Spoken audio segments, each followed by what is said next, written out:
भगवान यदि सामने हो तो दूसरे की जरूरत नहीं पड़ती है। तभी तक हम संसार में फंसते हैं जब तक भगवान नहीं मिलते हैं।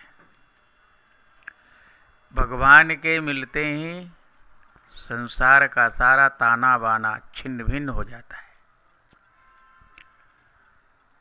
भगवान जब मिल जाते हैं तो सब कुछ मिल जाता है।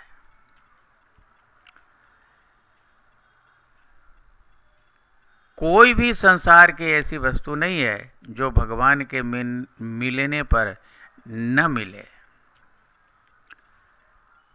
इसीलिए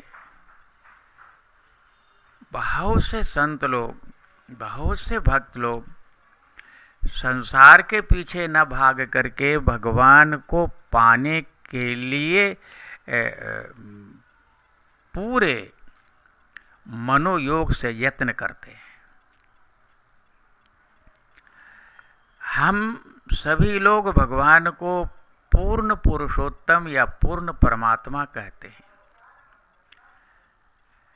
तो पूर्ण में यदि कोई मिल जाएगा तो वो भी पूर्ण ही हो जाता है। वो भी परमात्मा स्वरूप ही हो जाता है, क्योंकि पूर्ण में जो मिलेगा वो भी पूर्ण हो जाता है।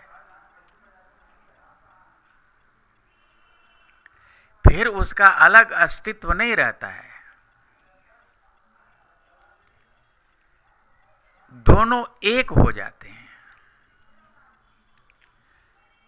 भगवान की कृपा शीतल जैसी चांदनी होती है, ये शीतल होती है। पूर्णिमा जैसी शीतल होती है।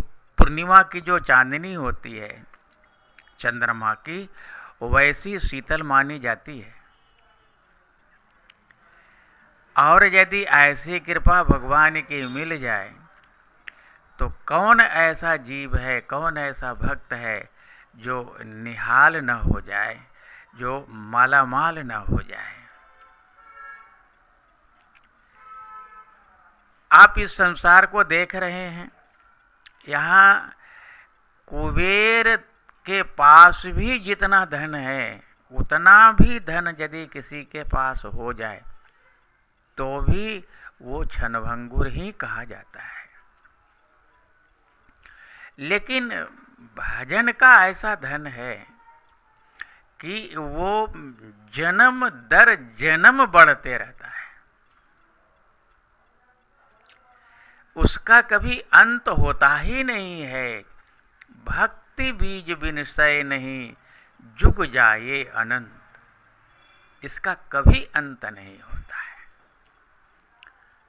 इसलिए जो चतुर नर होते हैं, चतुर भक्त होते हैं, वो इसी भजन धन को पाने के लिए प्रयत्नरत रहते हैं और इसको पा करके ही वो दम लेते हैं। ये कठिन जरूर माना जाता है, लेकिन ठाकुर जी में जिसकी लगन बढ़ जाती है तो ठाकुर जी भी सहाय हो जाते हैं और उसके इस प्रयास को सफल करने के लिए, उसके इस उद्देश्य को पूरा करने के लिए ठाकुर की भी कृपा प्राप्त होने लगती है। और जो इसे पाना चाहते हैं उनके लिए ठाकुर जी की कृपा हमेशा और मिलते रहती है और मिलते रहेगी। धन्यवाद। नारायण।